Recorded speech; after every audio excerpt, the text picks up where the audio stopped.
தேனி மாவட்டம் கம்பத்தில் கேட்பாரற்ற நிலையில் முதியவர் ஒருவர் பயணிகள் நிழற்குடையில் முடங்கி கிடந்தவாறே உயிரிழந்திருக்கும் சம்பவம் சமூக ஆர்வலர்களையும் மக்களையும் அதிர்ச்சிக்குள்ளாக்கி இருக்கிறது. மனிதநேயத்தை உலுக்கி பார்க்கும் இந்த சம்பவம் குறித்து விவரிக்கிறது இந்த செய்தி தொகுப்பு. ஆதரவற்றோரின் நிலை ஒவ்வொரு நாளும் எப்படி கடந்து போகிறது என்பதை அப்பட்டமாக உணர்த்துகிறது தேனி மாவட்டம் கம்பத்தில் நடைபெற்ற சம்பவம்.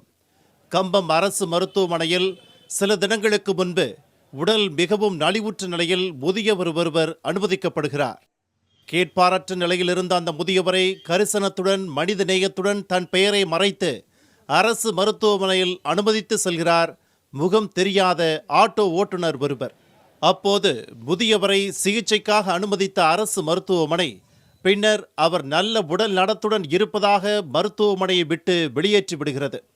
இதன் பிறகு பயணிகள் நிழற்குடையில் தஞ்சம் புகுகிறார் அந்த முதியவர். இது தொடர்பாக கம்பம் அரசு மருத்துவமனை அதிகாரி பொன்னரசனிடம் கேள்வி எழுப்பியது புதிய தலைமுறை. ஆனால் அவர் அளித்த பதில் அதிர்ச்சி ரகம். இறக்கி விட்டு போயிட்டாரு, ஒரு பேஷண்ட் கிடையாது, அது யாருன்னே தெரியல. ஒரு 3 நாளாவே சொல்லிக்கிட்டு இருக்காங்க. அவர் சும்மா உள்ளதுக்கு போட்டு வந்து பாக்கணும்னா அதுலயே பெட்லயே வந்து மோஷன் எடுத்து போறாரு. இந்த மாதிரி சிகிச்சை அப்ப நடக்கும். போலீஸ்க்கு நாங்க இன்டிமேஷன் கொடுத்துருக்கோம். அவங்க பேரு என்ன? ஒரு பேரு அவர் ஒரு மாதிரி வித்தியாசமா பேசுறாராம். விசாரிச்சு வெளியே கொண்டு போய் விடுங்கன்னு. அது யாரு விசாரிக்கிறதுக்கு அவர் பேசினா தானே அவர் அந்த இது பேசினா தானே விசாரிக்க முடியும். அவர் நோயாளி கிடையாது. ஆனா நோயாளி கிடையாது. இது ஆட்டோக்காரங்க வேலை தான். இது வெளியே இருந்து தூக்கிட்டு வந்து உள்ள போட்டு போயிடுவாங்க. ஏதோ பொதுநலம் பண்ற மாதிரி. டாய்லெட் மோஷன் போனா பெட்ல போனா யார் பாப்பா? நம்ம முதியோர்ல நடத்தல. முதுமை தொடர்ந்து விரட்ட ஏற்கனவே உடல் நலிவுற்றிருந்த முதியவர் உயிரிழந்து விடுகிறார். பின்னர் நடந்த விசாரணையில் உயிரிழந்த முதியவரின் பெயர் கதிரேசன் என்றும் கம்பம் பகுதியைச் சேர்ந்தவர் என்றும் திருமணமாகாத நிலையில் தனித்திருந்ததும் தெரிய வந்தது. முதியவர் கேட்பாரற்ற நிலையில் உயிரிழந்த சம்பவம் தொடர்பாக கம்பம் போலீசாரிடம் கேட்டபோது அரசு மருத்துவமனை தங்களுக்கு எந்த தகவலும் தரவில்லை என்றனர். முதியவர் உயிரிழந்ததை அறிந்தே நிகழ்விடத்திற்கு வந்ததாக அவர்கள் கூறினர்.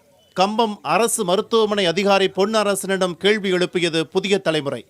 முந்தைய தகவலில் மருத்துவமனையில் முதியவர் அனுமதிக்கப்பட்டார் என்ற பொன்னரசன் இம்முறை தாங்கள் குறிப்பிடும் முதியவர் மருத்துவமனையில் அனுமதிக்கப்படவில்லை என்றார். மாண்டவர் மீண்டெழுந்து வந்து விளக்கமளிக்கவா போகிறார் என்ற நிலையில் முதியவர் விவகாரத்தில் மாற்றி ஒருவர் மீது ஒருவர் பழி போட்டு தப்பிக்கும் படலம் தொடர்கிறது.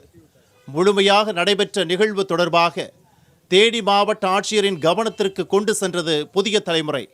அதற்கு உரிய விசாரணை நடத்தி நடவடிக்கை எடுக்கப்படும் என மாவட்ட ஆட்சியர் உறுதியளித்துள்ளார். புதிய தலைமுறைக்காக கம்பம் செய்தியாளர் நாகராஜ்.